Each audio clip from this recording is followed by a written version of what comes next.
Sí. Bien, bueno, primero que nada, a nombre de la Facultad de Arquitectura y Urbanismo y en particular del Instituto de la Vivienda de la Universidad de Chile, agradecer a Sur por realizar este lanzamiento de la revista número 39 de proposiciones aquí en la facultad. Nos parece relevante que se nos siga reconociendo como un espacio relevante en estas instancias, ¿no? Sabemos que vivimos épocas complejas, ¿no? Y las universidades también entran en esas crisis, ¿cierto?, de legitimidad. Entonces nos parece importante que esta actividad se desarrolle acá, y además el lanzamiento de una revista con una larga tradición como revista Proposiciones, y además un número particular, ¿no? En torno a la autogestión y las cooperativas. Sin duda que es yo diría en la época que vivimos, ¿no? En los desafíos que tenemos, en la crisis de la vivienda, ¿no?, que existe a nivel regional, pero también a nivel global, siempre es importante explorar nuevos caminos y sobre todo caminos, ¿cierto?, que también ponen en cuestión, ¿ya?, la mera circulación y acumulación del capital, sino que también instancias, ¿cierto?, que ponen en diálogo a las personas, ¿no?, sus formas de asociación, ponen por delante otras formas de entender, ¿cierto?, la propiedad, otras formas de entender las relaciones con otros, ¿ya?, otras formas de entender y actuar en el mundo, ¿ya? Creo que ahí hay un elemento valioso, ¿no?, en el contenido de la revista, que la vamos a comentar en un rato más, ¿cierto? ¿Ya? Dicho eso, la actividad que vamos a tener ahora, ¿cierto? ¿Ya?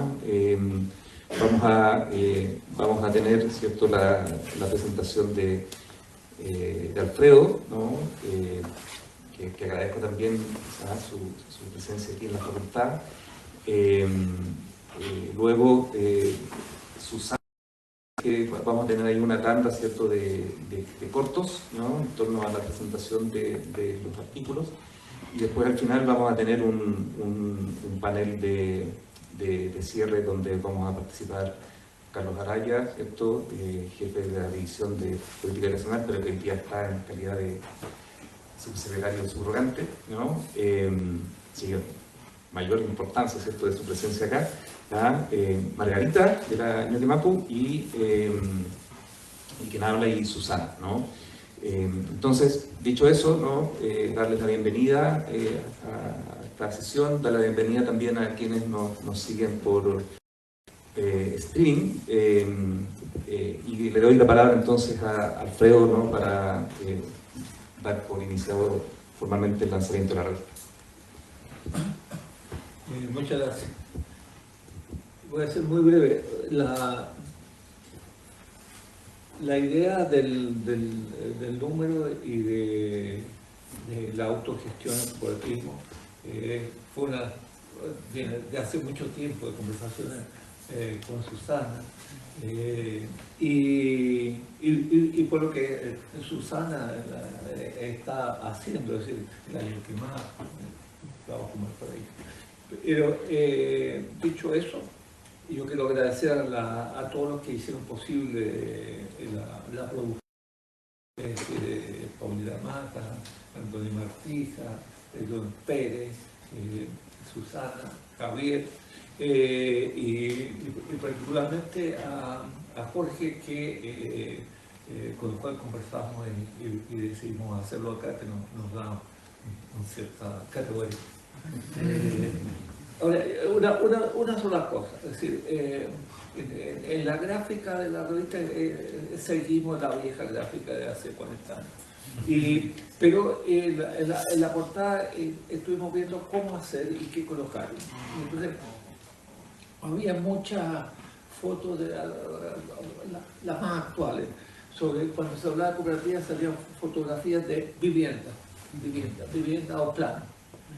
y de repente encontramos unas publicaciones de viejas cooperativas y no había casi ninguna foto de las casas, sino había fotos de fiestas, de partidos de fútbol, de reuniones, y que yo creo que nos muestra muy bien, es decir, ese sentido que tiene la cooperativa, que es una vida solidaria, y que a lo largo de estos años, es decir, se ha perdido. Pero, y lo cual, es decir, es riquísimo, es decir, un trabajo que hicimos con Paula en la población Alexandre, con una de las personas que entrevistamos. Entonces, ella, la señora ya de edad, se acordaba que su padre, trabajador de fama, el cooperativista, él hacía cursos de cooperativismo en Uruguay. O sea, entonces es todo un mundo muy rico y que hay que revivir. Entonces, dicho eso, Susana, revivir. ¿Este funciona? Hola. Bueno, buenos días, buenas tardes, a todas, a todos y a todas. Agradecerle a todos los amigos, compañeros de labores y de tantos trabajos que hemos realizado, que están hoy día helado, es un día lunes muy húmedo, así que se agradece la presencia de todos y también de quienes nos pueden estar siguiendo de manera virtual por las redes de Facebook que se está transmitiendo. Lo primero es agradecer, por cierto, a Jorge por permitirnos estar acá. A nosotros también nos parece que es un lugar que debe ser ocupado por este tipo de iniciativa y no siempre ocurre en todos los lugares, así que por eso se agradece. Por supuesto, agradecer a Alfredo Rodríguez por generar este espacio que es la revista Proposiciones, que se ha mantenido por tantos años y en duras condiciones, porque cada vez es más difícil escribir, ¿cierto? Y por supuesto a todo el equipo que apoya la edición, que es Paulina Mata, con Paula Rodríguez en sus comentarios, la editorial, Edison y Andoni Martija, que son quienes hacen la publicación.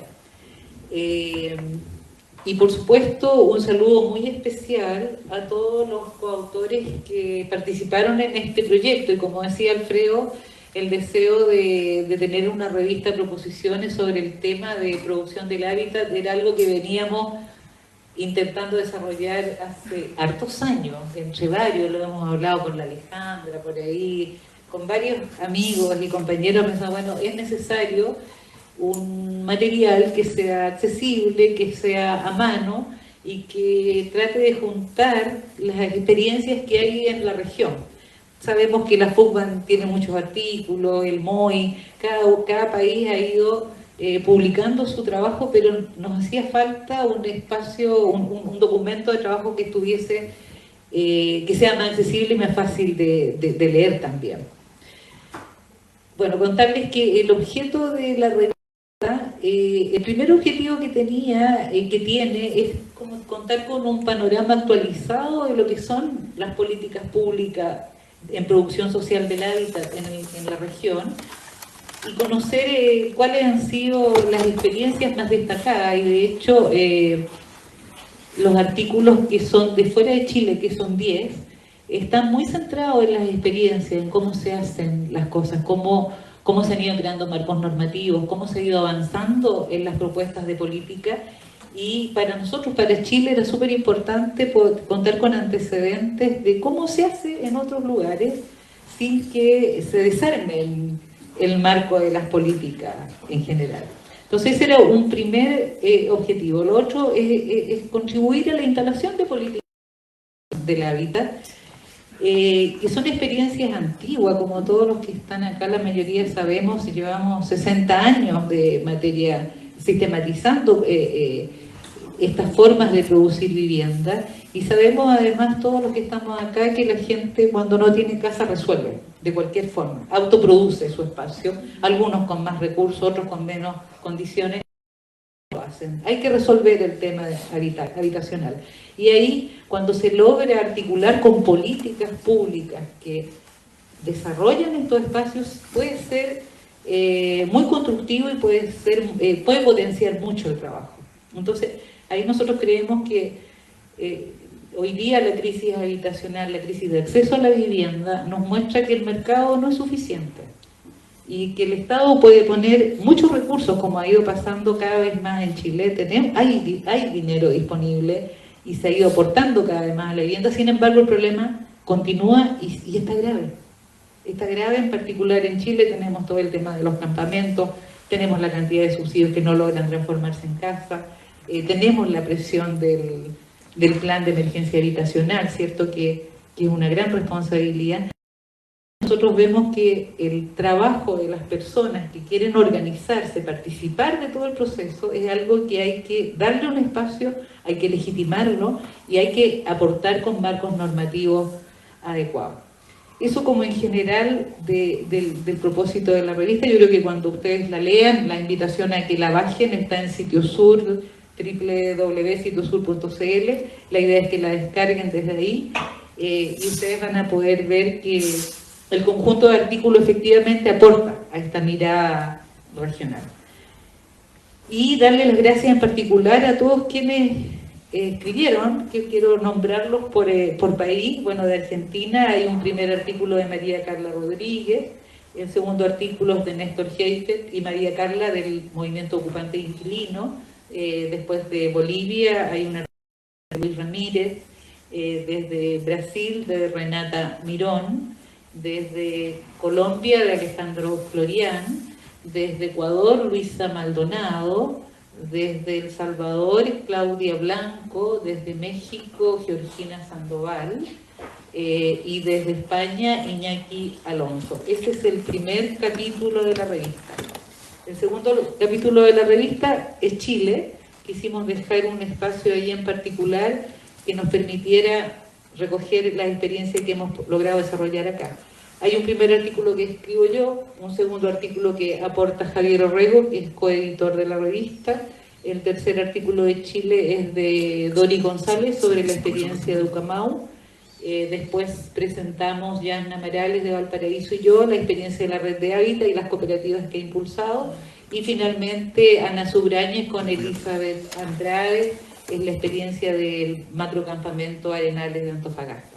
Esa es la estructura general de la revista. Invitamos a que la descarguen, a que la leen y ojalá les aporte al trabajo que se está haciendo.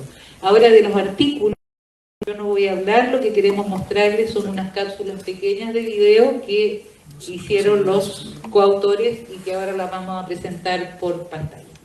Eso, muchas gracias.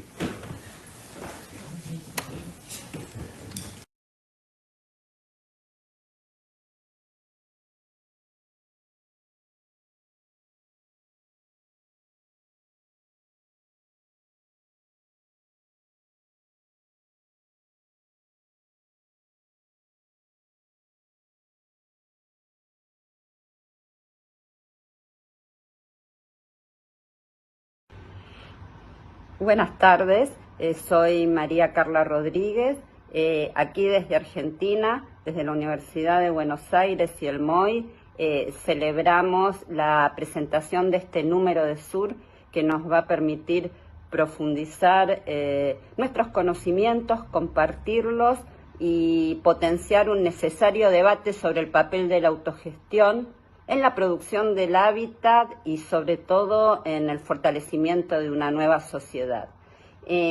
Nuestro artículo caracteriza las principales transformaciones que han experimentado las ciudades en América Latina durante las últimas décadas y trata de mostrar cómo la aplicación de políticas capitalistas neoliberales homogéneas a territorios que traen condiciones desiguales, lo que ha hecho fue contribuir y potenciar el incremento de las desigualdades sociales, territoriales, urbanas, así como su articulación interescalar.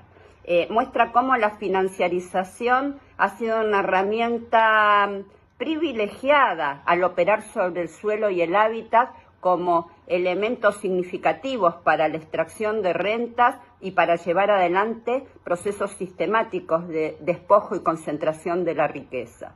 Por contrapartida, muestra la prevalencia de estas experiencias en general de producción social del hábitat y en particular orientadas a profundizar la concepción autogestionaria como modalidades que están centradas en una herramienta nodal, que es la producción y defensa de los bienes comunes y la propiedad colectiva y el desarrollo de las formas de trabajo sin patrón, que están vivas y actuantes en nuestro continente y que son un hilo conductor para soñar una mejor patria grande y sociedad futura. Mucha fuerza y gracias. Muy buenas. En el artículo que yo desarrollo, hablo de la arquitectura, del arquitecto. La arquitectura en sus diferentes expresiones. Como arte, digamos, un Dalí, un Le Corbusier, un Frank Lloyd Wright, con una deliciosa expresión en sus diseños. Pero también, y aquí subrayo el tema, como arquitectura social, en respuesta a la población más necesitada. En nuestros países, en Bolivia específicamente, nos faltan arquitectos que respondan en este campo. Existe la respuesta del Estado ante los problemas habitacionales del país. Respuesta algo débil que deja mucho por cubrir. Y existe respuesta de algunas ONGs u otras instituciones que han incursionado en este campo. Como ejemplo tenemos a la Fundación Pro Habitat,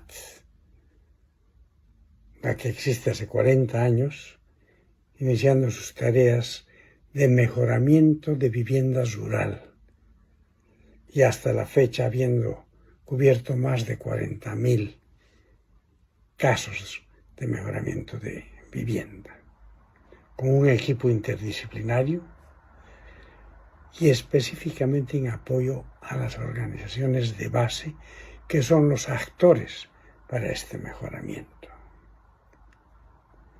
Pero no solamente entra en temas de vivienda. Habiéndose acabado el financiamiento de otras instituciones para el tema de la vivienda, ha incursionado en programas de mejoramiento urbano, con barrios populares, con comunidades y con municipios, incluso llegando a trabajar en la planificación territorial requerida por nuestras ciudades. Buena mañana de 24 de junio, les habla Georgina Sandoval de Casi Ciudad, desde Ciudad de México. La primera parte quisiera dedicar unos instantes a celebrar la convocatoria que nos hacen nuestros compañeros y compañeras de Ediciones Sur. Esta convocatoria a compartir no solamente este momento, sino que este momento está cargado a través de sus participantes por muchísima historia. Me tocó participar con un pequeño texto que habla sobre las políticas de derechos humanos y la producción social de vivienda en México. Es un esfuerzo a través del cual la suma de una historia de militancia, tanto social como de la sociedad civil, mira una política habitacional que se toma la histórica defensa del derecho humano a la vivienda adecuada y la producción social de vivienda para hacerlo política pública. hacer una revisión de este esfuerzo de la administración de Andrés Manuel López Obrador. No es un trabajo sencillo, nuestras políticas públicas son sectoriales, habrá que reconocer las vicisitudes, las contradicciones que un ejercicio como esto genera, la participación de distintos actores y preguntarnos dónde nos quedan los esfuerzos sociales cuando estos paradigmas se convierten en política pública. Esta administración hizo este esfuerzo en materia de vivienda, pero está claramente vinculada a otro conjunto de políticas que tienen que ver con la posible evaluación de la política pública, pero también el tema de cómo a través de un organismo como CONACYT la ciencia puede también ser parte de una política en donde está involucrada la sociedad. Esos son otros elementos que vislumbran un cambio de hacer una mirada que hay que revisar de manera detallada, una atención a la población de muy bajos recursos, a la población vulnerable que nos lleva a otro tipo de experiencias, a una visión no desde el centro del país, sino precisamente desde quienes más lo requieren. Me detengo aquí para decir que sus críticas y señalamientos en lo particular seguramente van a ser muy bien recibidas de parte mía. Sigo en las felicitaciones a todos los que están presentes y a todos los que participaron en esta elaboración. Muchísimas gracias. Olá a todas e todos, meu nome é Renata, sou arquiteta urbanista, atuo no Brasil com os movimentos sociais, especialmente com a União Nacional de Moradia Popular, na perspectiva de construção por autogestão e ajuda mútua. Estou muito feliz, muito honrada de fazer parte dessa publicação. Meu artigo ele busca refletir sobre os avanços na política pública para os movimentos sociais, principalmente na perspectiva de um novo governo progressista, com o aprimoramento de programas e novos avanços. Espero contribuir com a discussão. Grande beijo a todos y todas. Bueno, compañeras, compañeros de la SUR, impulsores de esta herramienta que es la proposiciones, les agradecemos y valoramos la posibilidad de participación, fundamentalmente, bueno, en un momento crítico de muchos de nuestros países, de nuestro continente y a nivel mundial, ¿no? En este sentido, nosotros siempre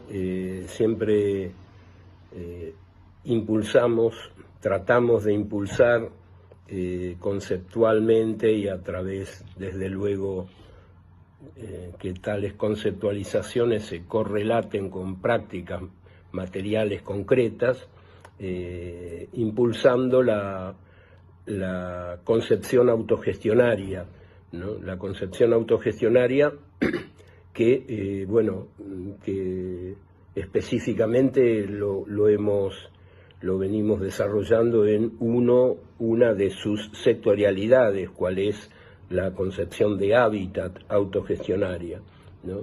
Pero clarificando y transmitiendo, socializando que lo estructural, lo esencial es que la concepción autogestionaria es una concepción sistémica, ¿no? Es una concepción anticapitalista, ¿no? Es una concepción de construcción de poder popular, de fuerza popular, para materializar las diversidades de derechos básicos a través de una lógica de involucramiento consciente y colectivo, comunitario, ¿no?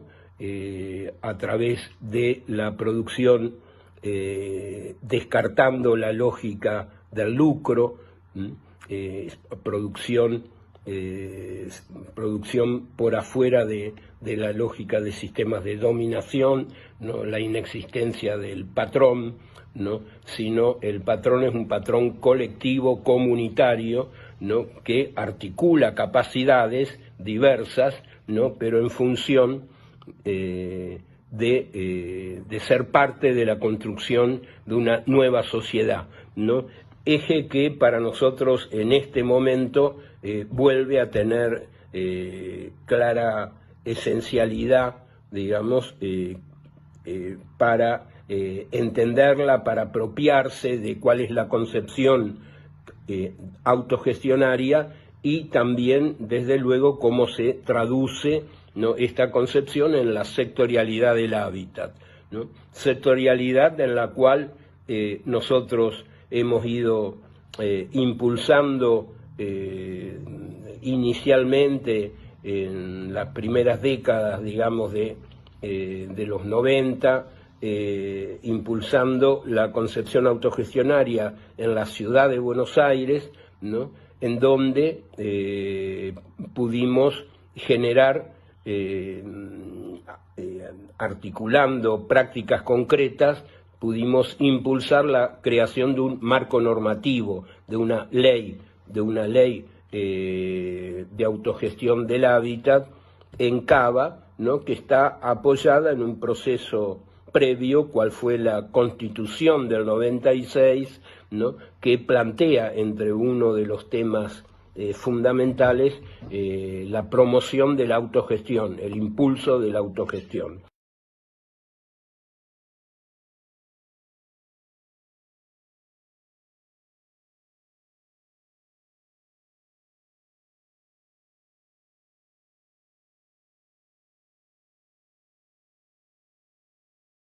De los agradecimientos que no sé si vale la pena reproducir uno a uno, así que voy a hacer simplemente me voy a adherir ahí, ¿ya?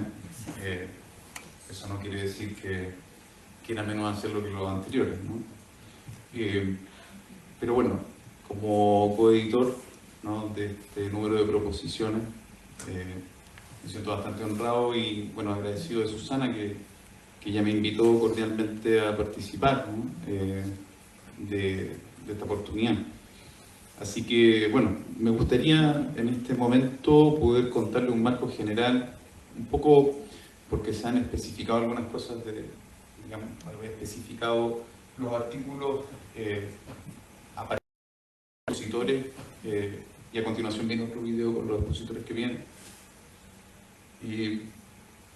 Pero bueno, Néstor mencionaba que estamos en un momento crítico en toda América Latina, en algunos países en particular, yo diría que en general.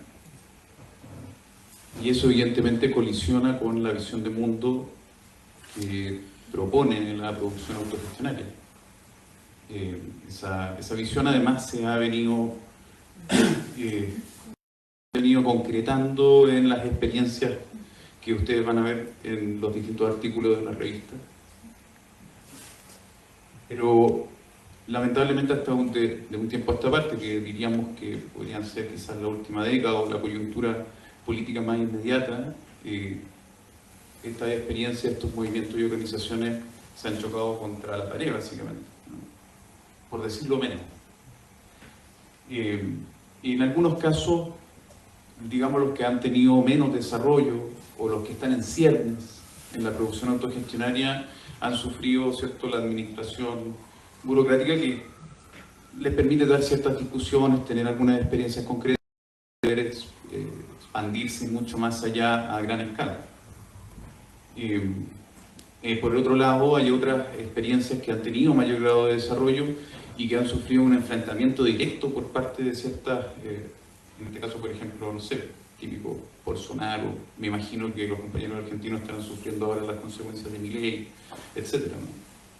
Entonces, por un lado u otro, se ha detenido, pero a pesar de eso, y es lo que van a poder ver, hay igualmente un desarrollo muy insistente, muy porfiado de las distintas organizaciones de autogestión social o de producción social de la vivienda, como se llama también, ¿no? Entonces, bueno, Un ejemplo de eso, en primer lugar de esta administración, de aquellas que están en ciernes, digamos, pero que no logran despegar completamente, por ejemplo Ecuador, Colombia, ¿no? Colombia, que tiene hoy día un gobierno progresista, pero que recién está dando una discusión para poder implementar un diseño, para poder medir, ¿no? Recién cuánto hay de producción social de la vivienda, algo bastante en ciernes, digamos, ¿no? Ecuador, que tiene una experiencia interesante que lo van a poder ver en el municipio de donde han propuesto incluso una ordenanza, pero que no logran, ¿cierto?, concretarla como un marco normativo. Nosotros acá en Chile, bueno, después viene la otra exposición de la compañera, y ellas podrán dar más fe y detalle de lo que está pasando acá en Chile, pero seguimos tensionando los marcos normativos. Hay algo interesante en todo caso en aquellos países que han tenido un mayor grado de desarrollo, como Uruguay, ¿no?, en donde hay garantías de replicabilidad del proyecto, del modelo de autogestión, y que sin embargo igualmente se ha detenido. Incluso los gobiernos progresistas, ¿no?, anteriores no hicieron y no han hecho la inversión pública necesaria para poder expandirlo a gran escala.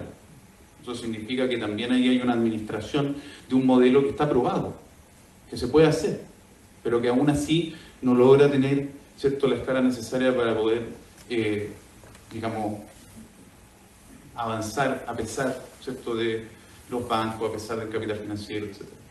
Entonces, eso es uno, ¿no? Otro caso, quizás el del más enfrentamiento directo que mencionaba anteriormente, el caso de Brasil, que es bien dramático. Bolsonaro suprimió el Ministerio de la Ciudad, en donde incluso ellos llevan arrastrando, por lo que hemos podido conversar con los compañeros también, un proceso de desmovilización popular que se arrastra más o menos desde el 2019. Se suprimió incluso en el programa Mina Vida, Mina Casa, la submodalidad de entidades, que era la submodalidad que se aprovechaba para la autogestión. O sea, hay un proceso de retroceso, ¿no?, bastante grave en un país en donde la autogestión había sido tan exhaustiva y se había expandido tanto. Entonces, bueno, ese es el contexto, digamos. No quiero seguir extendiendo sobre ese punto, pero ese es el contexto bastante adverso y que nosotros también queremos mostrar, ¿no? O sea, esta es la situación, es lo que hay, es la verdad, ¿no? Y la verdad, ¿cierto? Fidel decía que siempre es revolucionario, así que hay que contarla, ¿no? Y frente a eso hay que verla y hacer algo con eso, ¿no? La idea es que podamos mostrar, además de cómo esos movimientos resisten, podamos mostrar que igualmente están avanzando hacia un camino de otro mundo, de otra cosa distinta, de lo que en realidad es hacer una comunidad, ¿no? Algo distinto de lo que hoy día lamentablemente sufrimos a diario. Así que bueno, eso es. Como, espero que no haya sido tan pesimista y se haya entusiasmado por leer el artículo. Pero bueno.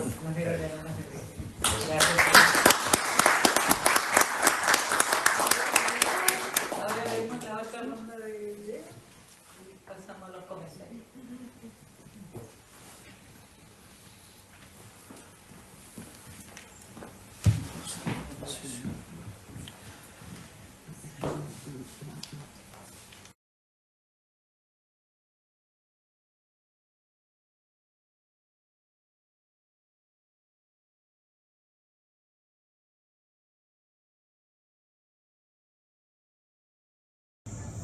Va para Sur, desde El Salvador, desde Fundasal, todo nuestro aprecio, todo nuestro cariño.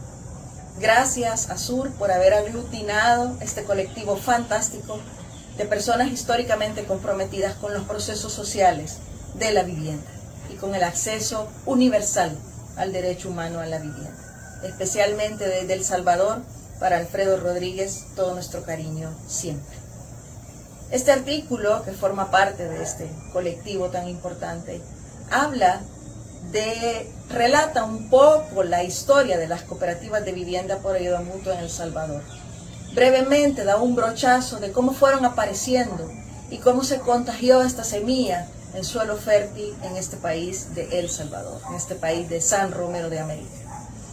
La verdad es que hablar de las cooperativas de vivienda por ayuda mutua con la gente que produce socialmente su hábitat fue una cosa muy fluida, muy fácil, porque las familias estaban dispuestas a abrazar esta forma colectiva de producir su hábitat, porque ya lo venían haciendo. La novedad era que iban a obtener un financiamiento accesible, una asesoría altamente cualificada para poder producir cosas extraordinariamente bellas y que además iban a tener acceso a suelo urbano, acceso a ciudad, acceso al derecho humano a la ciudad. Esta es la historia. Para cerrar diciendo que esto va a seguir sucediendo, de esto van a pasar más cosas, siempre, porque las familias van a buscar autoprocurarse un lugar para vivir, un techo en donde sus familias se puedan sentir cobijadas y seguras. Y si existiera una política pública en la dimensión del gran problema del déficit habitacional que tenemos por acá, pues entonces realmente debería ser a través del cooperativismo de vivienda por ayuda mutua, porque ahí se garantizan múltiples derechos humanos, se garantiza un proceso que continúa de desarrollo económico, social, colectivo, se garantiza cuidado de la vida a partir de la organización comunitaria y se garantiza buena convivencia que además se contagia en el alrededor y en el entorno y se evita la tuburización. Si nosotros abordamos el grave problema del déficit habitacional en El Salvador a través del cooperativismo de vivienda por ayuda mutua, estamos garantizando la disminución y la no repetición de zonas marginales o favelas que tanto daño después nos hacen y se hacen en una simbiosis muy violenta que nos ha costado muy caro. Entonces, este es el artículo, es un artículo sobre todo de esperanza, de fijar la mirada en aquellos modelos que realmente han funcionado muy bien. Bueno, buenas tardes a todas y a todos. Benjamín Naún, de Uruguay, ingeniero y dedicado al tema de la vivienda hace mucho tiempo, y quería contarles un poquito de qué trata el artículo que escribí para Proposiciones. Refiere a la experiencia uruguaya en materia de vivienda de producción social. Es una experiencia que tiene más de 50 años, que empezó con unas experiencias piloto de cooperativas de ayuda mutua, propiedad colectiva y autogestionarias. Eso después fue incorporado en una ley nacional que se votó en 1968 y que estableció diferentes formas de producción y entre ellas el sistema cooperativo, reconociendo el trabajo de la gente como un aporte en lugar del ahorro. Esto comenzó como una cosa muy experimental, que merecía bastantes dudas de qué resultado podía tener, y rápidamente fue demostrando que el resultado era muy bueno, que se podía llegar a soluciones de menor costo y calidad igual o mayor que la que hacían las empresas privadas, que la gente lo aceptaba muy bien y que lo veía como una solución al problema de la vivienda popular. Después hubo todo un intervalo de 12 años durante una dictadura que tuvimos entre 1973 y 1985, en que el sistema no desapareció, pero fue fuertemente desestimulado, y al volver la democracia volvió también la posibilidad de crear nuevas cooperativas, de volver a pedir préstamos. El financiamiento se hace a través de un préstamo que hace el Estado y que se devuelve posteriormente en 25 años. Y eso fue generando que el sistema se expandiera, que fuera aceptado, que fuera reconocido por la gente. Y hoy son muchas las familias de trabajadores, de obreros, de empleados, que recurren a este tipo de solución para buscar atacar el problema de la vivienda. Las cooperativas se unieron en una federación, que es la Federación Uruguaya de Cooperativas de Vivienda por Ayuda Mutua, y eso fue haciendo que se pasara de una cosa que estaba centrada exclusivamente en la vivienda a una escala mayor, tanto en materia de número como en materia de los temas que se abarcaban. el tema de la vivienda fue inscribiéndose en el conjunto de los temas sociales. La Federación hoy es un importante actor en la sociedad uruguaya que propone, pero no solamente en materia de vivienda, sino también en otros aspectos de la vida social y de la necesidad de la gente. Y por eso el artículo trata de mostrar cómo se pasó de una experiencia piloto a una cosa que tiene un nivel de masividad importante, y cómo se pasó de algo que era un camino para solucionar un problema concreto a un verdadero movimiento social que hoy tiene una fuerte incidencia en el Uruguay. ¿Es bueno que los propietarios organizados intervengan directamente en la producción de sus barrios y viviendas? El doctor Perogrullo dice que esa evidencia no tiene que demostrarse en el Perú, puesto que gran parte de las viviendas y la cultura urbana de las mayorías pobres y más pobres del país ha sido producida de ese modo. Más del 50% en todas y cada una de las ciudades peruanas grandes, excepto Lima, que es 40%. Cuando solamente se hablaba de vivienda propia en suelo nuevo, hubo una suerte de pacto social en el cual los gobiernos toleraron, ordenaron y hasta incentivaron la ocupación de suelos sin valor económico inmediato, permitiendo que las familias, ellas mismas, produzcan sus barrios y sus viviendas partiendo de la nada. No se trató de algunos proyectos, sean exitosos o no, sean con dinero público o sin él, con o sin apoyo exterior, o de iglesias, o de voluntarios y ONGs. No. Hubo bastante de ello, pero nunca en una escala conmensurable con las necesidades existentes y la dimensión del proceso. Pero el asunto clave es que se trató de un proceso social de envergadura nacional, en el cual la familia era la promotora urbana, sin contar con un apoyo público adecuado para ello. Porque estos promotores urbanos ciertamente no eran profesionales de la arquitectura, del urbanismo, etc. La expansión urbana por medio de la gestión popular de sus urbanizaciones no fue entonces un proyecto, sino un proceso. Un proceso producto de una suerte de pacto social. Ocurrió más allá de las distintas miradas que podían haber sobre la población y su urbanización, sean solidarias, sean militantes, sean miradas demagógicas, sea lo que sea, sobre la vitalidad de esta iniciativa inventiva popular. Ese movimiento organizado ha sido más social que político. Y ahora que la ciudad está producida por ese movimiento, esa ciudad, el movimiento decae en esos barrios que siguen siendo considerados marginales por los poderes fácticos del país. Ya no hay el pacto social. El artículo describe la situación de este movimiento y termina donde debería iniciarse la discusión. Las ciudades fueron salvadas por la gestión popular del hábitat, pero ese contrato social no funcionó o no funciona desde hace más o menos 20 años. Se necesita un nuevo contrato ya no social, sino un contrato político para una ciudad inclusiva. Muchas gracias. Hola, buenas, soy Iñaki Alonso, soy el director de SAT, un estudio de arquitectura, y Distrito Natural, una gestora de cooperativas y promotora delegada, que desarrollamos proyectos fundamentalmente en España.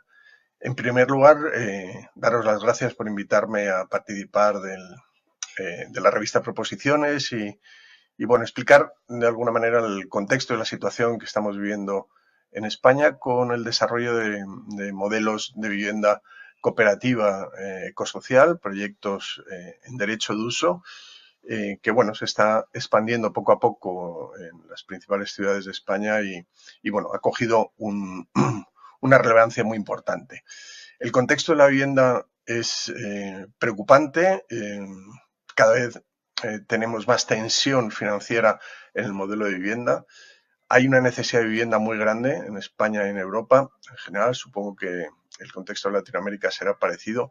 Y desde nuestro punto de vista entendemos la vivienda como una gran herramienta de cambio de paradigma y realmente un instrumento que nos puede dar los recursos para afrontar de una manera positiva el contexto de crisis sistémica en el que nos estamos moviendo. Y hablo de crisis sistémica en el sentido del contexto de cambio climático, el contexto de agotamiento de recursos materiales en un planeta finito y con un nivel de crecimiento de población y de necesidades muy alto, y en un contexto también de soledad y de crisis en las relaciones sociales, la vivienda viene aquí a tener un lugar fundamental para la reconstrucción de relaciones con la energía, por ejemplo, entendiendo los edificios como productores de energía que son capaces de producir más energía de la que consumen.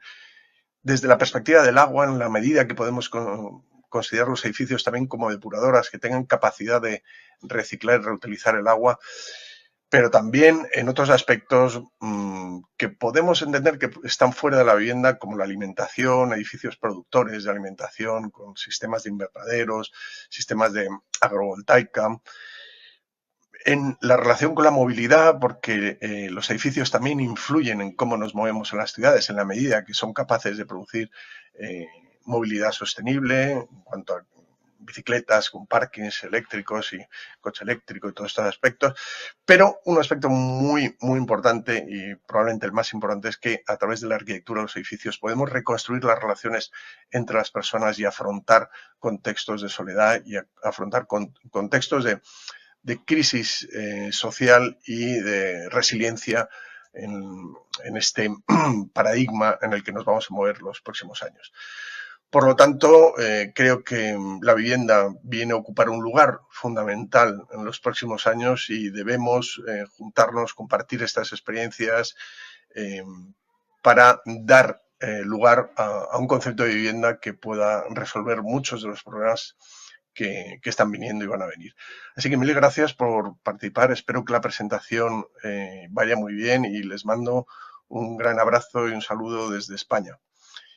Nos vemos pronto. Gracias. Chao.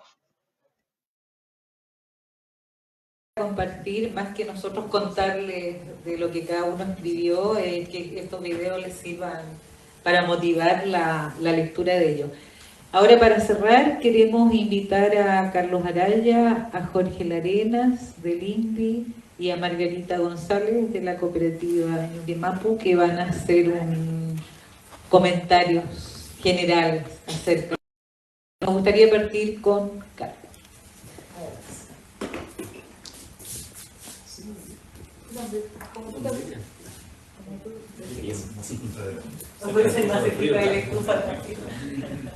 Bueno, primero que nada, buenas tardes ya.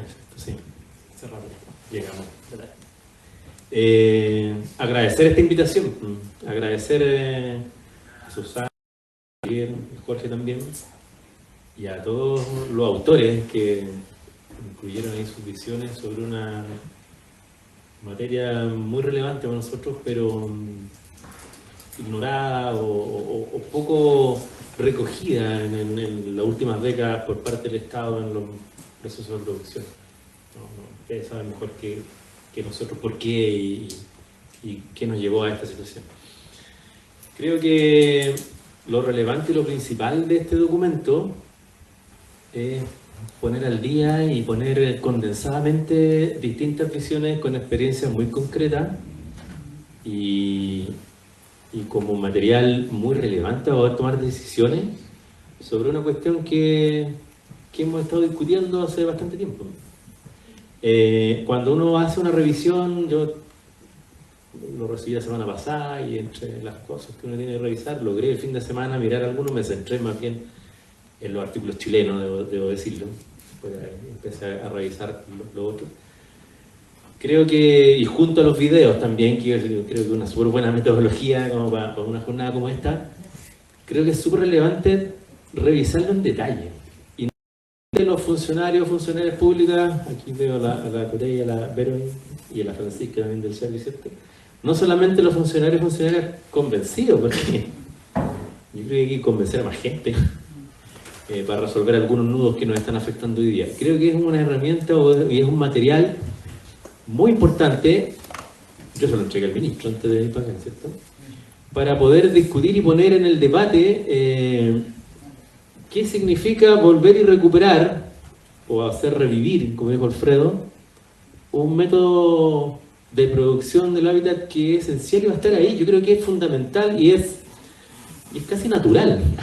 Yo creo que las políticas que el Estado va creando son más volubles que la producción social. O sea, lo dijo ahí el autor peruano, o sea, la producción social es la manera natural, y lo vemos hoy día nosotros en nuestros asentamientos precarios, en el que las familias resuelven una situación o una necesidad ante estados débiles. Francamente, ese es el resumen del diagnóstico. Creo que hay un montón de cuestiones. Revisé bien el artículo de Javier, me pareció muy, muy interesante, porque hemos estado discutiendo entre los que queremos lograr reponer en la mesa, ¿cierto?, y en la política pública los procesos autogestionarios y sobre todo cooperativistas, y en que no sabemos hoy día qué cosas tenemos que ajustar, qué cuestiones que tenemos que relevar. El artículo es muy, muy pedagógico en el sentido de decir, mira, cuando se hizo esta modificación, cuando la ley se aprobó, cuando se repone tal artículo, suceden tales cosas. Hoy día no hay muchos expertos que entiendan la evolución de los instrumentos jurídicos, de las políticas de esa manera. Y creo que ese aporte es muy relevante en el artículo de Javier, porque de esa manera podemos posicionarnos en un momento de decir qué es lo que tenemos que volver a construir o volver a dar o producir como norma o como sistema para que vuelva a producirse una producción desde lo cooperativo. Nosotros como Estado no sabemos qué artículos tenemos que mover, qué ajuste hay que hacer a la ley. Está claro, y lo venimos hablando, ¿cierto? Que estamos usando instrumentos que fueron pensados para otra cosa, pero necesitamos instrumentos ad hoc y pertinentes. Y esa cuestión, alguien también tiene que empujarnos un poco. El Estado se mueve a empujones muchas veces, digámoslo. Tenemos que entender qué es lo que tenemos que hacer en materia jurídica. Por otro lado, en el relato de la narrativa que hace Susana, estoy ahí comentando los editores, porque partí por ahí. La narrativa que hace Susana también nos pone al día en lo que ha sucedido en el último tiempo. Y eso es súper relevante y súper necesario para nosotros, porque las políticas actuales o lo que está ocurriendo hoy día en materia habitacional no es muy revisado ni comentado. Generalmente hay mucha literatura sobre lo que ha pasado, que es muy valiosa, pero lo que está sucediendo hoy día al minuto es muy poco comentado, o es muy poco difundido, es muy poco discutido. Entonces los que tomamos decisiones o los que tratamos de tomar decisiones muchas veces no podemos no darnos cuenta de que estamos cometiendo un error o que no estamos abordando todos los aspectos o las dinámicas de un fenómeno que queremos abordar. Por lo tanto, es súper bueno poner ahí, en resumen, en un artículo, el decir, mira, esto hemos hecho, el instrumento hay que adaptarlo, estamos en esto y hay cosas que todavía tienen que pasar. Porque lo que más nos preocupa hoy día es que sobre el estado actual de los proyectos cooperativos en Chile a través de las herramientas que hoy día tenemos, no hemos iniciado nada. Estamos todavía ahí en discusiones. Empezar. Y esa cuestión es súper relevante. Este documento yo creo que aporta visión en relación a analizar hoy día cuál es el estado actual y de qué manera podemos convencer a otros y otras. Es muy necesario, es insuficiente que hayan 4, 5, 10 funcionarios, funcionarias que estén trabajando en esto en un sector, cuando lo que necesitamos es generar un escalamiento de otro orden. Y no económico, ni en materia de recursos, porque como dijo Susana, los recursos pueden estar, pueden llegar, pueden ser más, menos, sino que también en la cantidad de instituciones, organismos que tienen que articularse y convencerse para poder generar un sistema que haga más fácil, más expedito el camino para producir el hábitat desde una perspectiva cooperativa. Yo creo que eso es lo relevante y lo principal. Por cierto, está además comentar los otros artículos, que sobre todo el de Elizabeth Andrade, ¿cierto?, de cómo aquí hay una oportunidad en situaciones tan adversas o tan complejas como son los campamentos y sobre todo en la experiencia que relata ella. Ella señala una cuestión que es bien inquietante, y es que el Estado hoy día, en este periodo, en un gobierno progresista, dice, sí, vamos a reconocer esto a través de Construyendo Barrio. Pero ella señala y dice, pero todavía no pasa nada. Y nosotros tenemos propuestas ahí. Y esa cuestión es bien inquietante, bien compleja. O sea, creo que lo importante del número, y que lo agradezco mucho también, y agradezco a Alfredo, ¿cierto? y a Sur por proponer y poner este conocimiento sobre la mesa, es que nosotros mismos y otros que tenemos que tomar decisiones podamos convencer a los demás, convencer a otros, y seguir avanzando a recuperar un modelo que es esencial y es básico en las políticas de construcción de la vivienda y la ciudad. Creo que eso es el principal aporte, y viendo los videos además quedamos muy entusiasmados a revisar por frase todos los artículos que están aquí vertidos. Así que les agradezco mucho eso.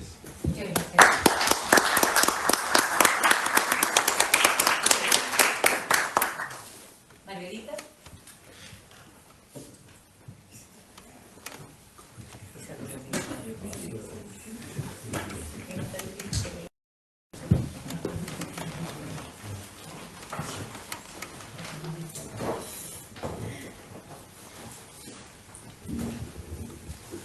Hola a todos, mi nombre es Margarita González, yo soy gerente de la cooperativa Ñuquemapu, llevo ya casi 8 años en el cargo y bueno, yo quiero hablar desde mi experiencia como dirigente en la cooperativa junto a mis compañeras. Nosotros ¿por qué nos organizamos o por qué hablamos dentro de la cooperativa? Porque nosotros no solamente buscamos un cambio, o sea, una vivienda, nosotros buscamos el hábitat, nosotros queremos crear barrios. Entonces, como cooperativa, creemos que así podemos organizarnos mejor. Sentimos de que el organizarnos en conjunto, ya no lo individual, siempre habíamos crecido con el tema del individualismo. Entonces, logramos cambiar este chip y muchas de nuestro grupo queríamos esto. Siempre nos gustó el vivir en barrio, vivir en organización. Entonces, para nosotros no es solamente la casa, es construir algo más, el vivir bien, la seguridad. También nosotros pensamos el de criar nuestros hijos juntos, cosas que antes se hacía. Antes con nuestros papás lo veíamos, que el barrio era siempre todo unido. Entonces, como eso se perdió, nosotros nos gustaría recuperar lo que teníamos antes, la seguridad para nuestros hijos.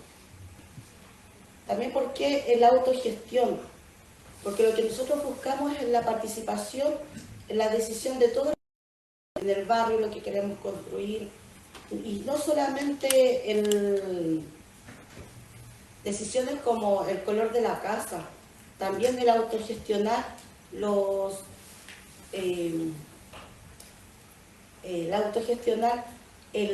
recursos que tiene el Estado para poder realizar los proyectos, ya que creemos que no solamente puede ser la constructora la que se tenga que llevar como todas las partes. Sabemos que nosotros como pobladores podemos construir.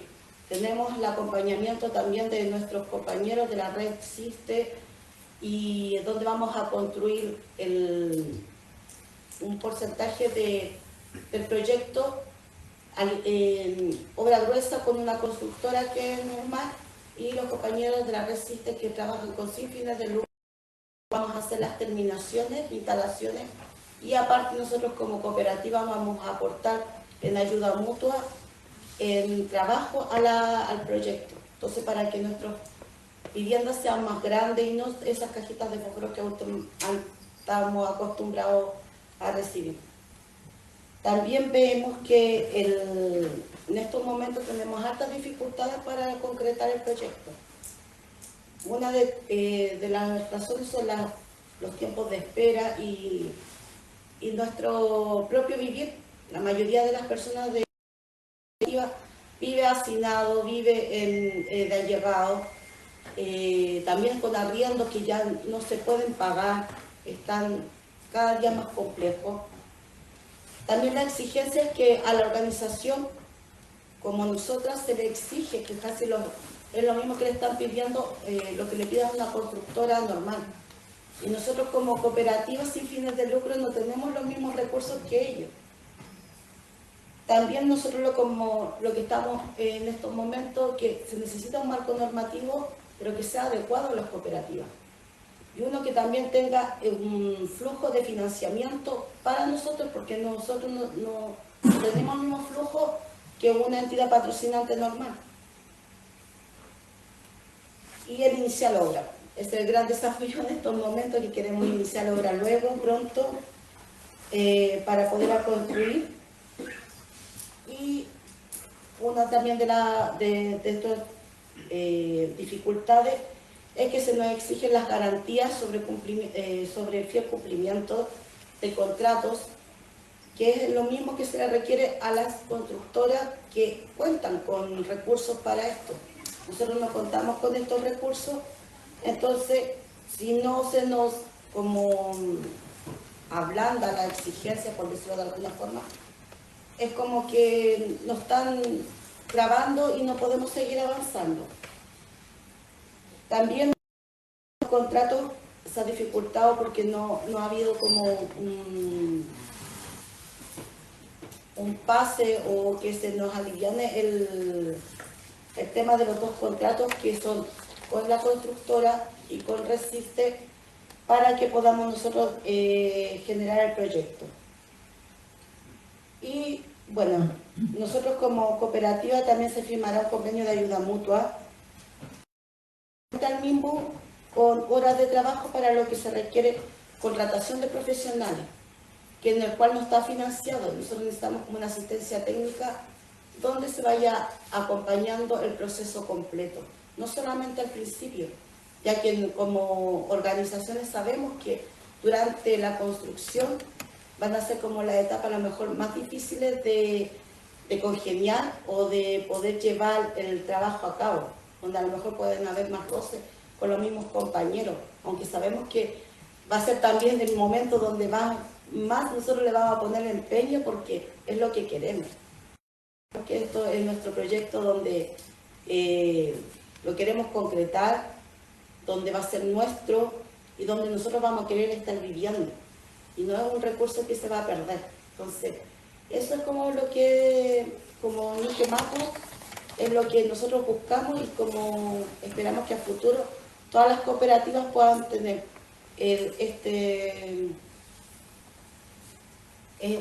como le decía, una normativa más adecuada, más difícil como se nos ha hecho para nosotros. Muchas gracias.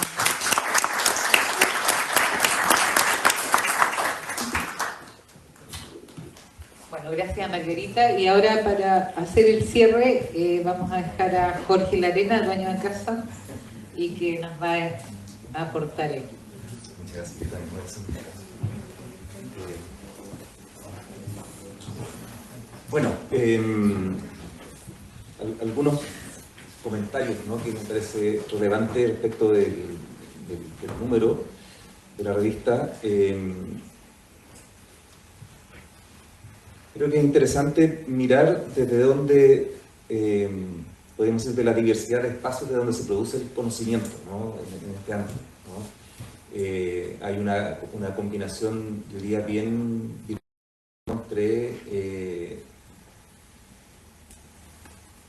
un mundo académico, podríamos decir, una cierta clave como de cierto mundo intelectual, ¿no?, que uno puede decir como la vieja escuela, ¿no?, pero que se articula, ¿no?, con movimientos sociales, ¿no?, con el mundo asociativo en sus distintas formas, ¿no?, organizaciones, ONGs, un mundo recientemente invisibilizado, ¿no? Creo que la revista también, el número de la revista también contribuye a visibilizar que hay otros espacios donde se piensa en estos temas, ¿cierto?, y donde se construyen estos temas, ¿no? Otro elemento que me parece que es relevante, ¿no?, que habitualmente todo lo referido, ¿cierto?, a las formas alternativas de producción del hábitat, ¿no?, lo que denominamos la producción social del hábitat, es denostado, ¿cierto?, porque siempre se cae en que no, son experiencias, ¿no?, como experiencias singulares, ¿no?, que no son reproducibles. ¿ya? Que más bien caen en la excepcionalidad, pero los contenidos, ¿cierto?, que se expresan en la experiencia principalmente latinoamericana, ¿no?, es que no son meras experiencias, ¿no? Hay políticas públicas, ¿no?, hay marcos normativos, hay instrumentos de distinto calibre y que operan, funcionan, ¿cierto?, y permiten el enfrentamiento, ¿cierto?, de los problemas de producción de vivienda, de acceso a la vivienda, y no solamente vivienda, sino que efectivamente acceso a un hábitat, ¿cierto?, que se presenta en muchos, ¿no?, la vivienda, el barrio, el entorno, ¿cierto?, las condiciones de acceso a la ciudad, localización, etc., ¿no? Entonces me parece que ahí hay un aspecto que es muy, muy relevante, ¿no?, en términos de que es un documento que permite poner en discusión, visibilizar, ¿cierto?, y poner en la agenda de discusión respecto a los temas que nos enfrentamos como sociedad, y creo que ahí hay una contribución. No la revista en sí misma, ¿no? Tenemos que contribuir a su difusión, ¿cierto?, hacerla circular, en el caso, ¿cierto?, de un espacio académico como este, invitar a los estudiantes a que la lean, ¿cierto?, y que la revisen, ¿no?, que la discutan, ¿no?, y que no crean en todo lo que allí se dice, no discutirlo, ¿no? Porque no se trata simplemente de replicar ciertas cuestiones, sino que comprenderlas, ¿cierto?, y de algún modo transformarlas en herramientas de, valga la redundancia, ¿cierto?, de transformación, que es el sentido también yo diría, detrás, ¿cierto?, de las cooperativas, ¿no? Y hay un elemento, ¿cierto?, que no hay que perder de vista, ¿no?, que las cooperativas también se enfrentan, ¿cierto?, a disyuntivas por modo, ¿cierto?, los intentos de transformar las cooperativas en un instrumento más de la política pública, ¿no? Yo creo que ahí hay un espacio, ¿cierto?, de discusión, de disputa, ¿cierto?, que es muy relevante, ¿no? Las cooperativas no es otro instrumento, ¿no?, que compite con otros instrumentos, ¿no?, sino que supone formas, como decía al inicio, ¿cierto?, de entender el mundo, de actuar en él, ¿no? Y por lo tanto requiere un tratamiento claramente diferenciado, ¿no? Probablemente en primera instancia, ¿cierto?, y esto para el contexto chileno, no en el afán de competir en iguales condiciones, ¿cierto?, con la política convencional, ¿no? Sabemos que hay un conjunto de riesgos que se corren, pero sí en términos de ir disponiendo, ¿cierto?, de ciertas cuotas de participación en el presupuesto del ministerio, ¿cierto?, para caminos alternativos de acceso a la vivienda, sobre todo, ¿no?, por lo que la revista, ¿cierto?, expone de manera muy nítida de los efectos positivos, ¿cierto?, que tiene el modelo cooperativo en revertir situaciones que hoy día son muy propias de los problemas de nuestras sociedades, ¿no? La violencia, ¿cierto?, fragmentación, desintegración, segregación, etcétera, ¿no? Probablemente las cooperativas permiten, ¿cierto?, generar condiciones de enfrentamiento a ese tipo de situaciones y eventualmente de contener, ¿cierto?, la profundización de ese tipo de situaciones, ¿no? Porque efectivamente creo que las cooperativas también hay que ponerlas en ese contexto, ¿ya? Cuando uno piensa, ¿cierto?, en las guerras del capital, ¿no?, las cooperativas se enfrentan a esas guerras del capital, ¿no? De algún modo son insurrectas las cooperativas respecto de esos modelos, ¿cierto?, en que opera el capitalismo, ¿cierto?, de formas de dominación, de generar hegemonía, ¿cierto?, de que las cosas se hacen de una manera y no de otras, ¿no? Creo que las cooperativas de algún modo entran en ese debate, lo tensionan, ¿no? Y me parece que ahí hay un valor, ¿cierto?, bien importante que en juicio es necesario poner cuando hablamos de cooperativas, ¿no? No solamente la bondad de juntarse, ¿no? Sino que hay un componente ahí de entender que podemos hacer las cosas de un modo distinto y que podemos también disputar, ¿cierto?, estas formas hegemónicas que se imponen, ¿no?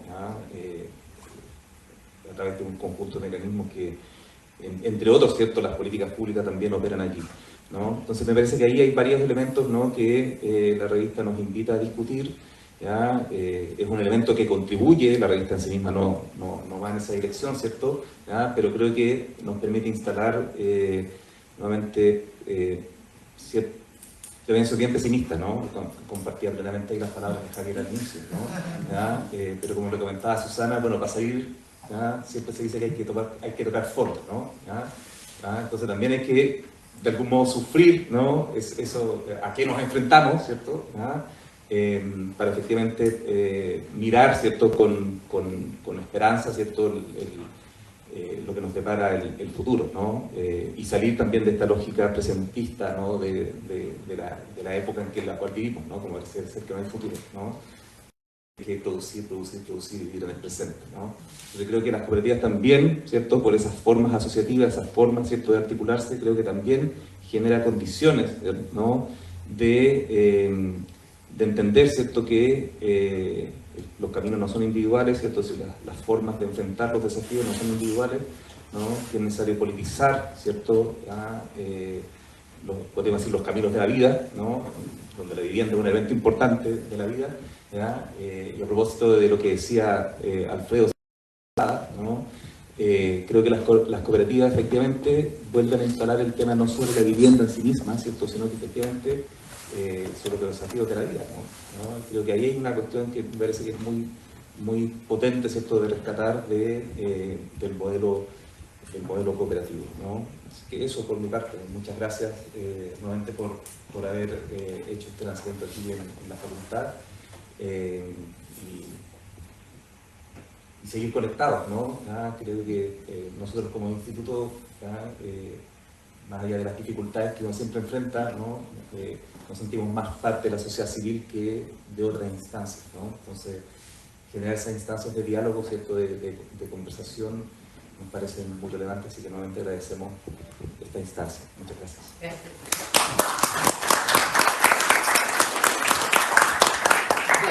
Bueno, hemos llegado al final.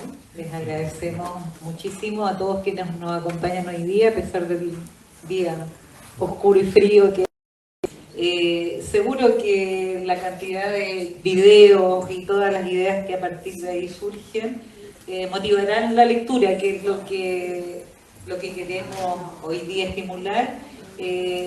También hay amigos, profesores, hay personas del mundo académico, y algo que necesitamos en las cooperativas con urgencia, el acompañamiento de equipos profesionales que entiendan, que compartan y que quieran acompañar estos procesos.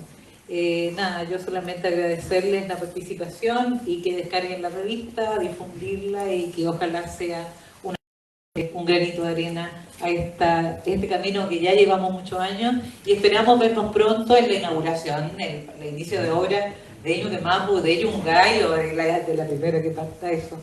Así que muchas gracias a todos.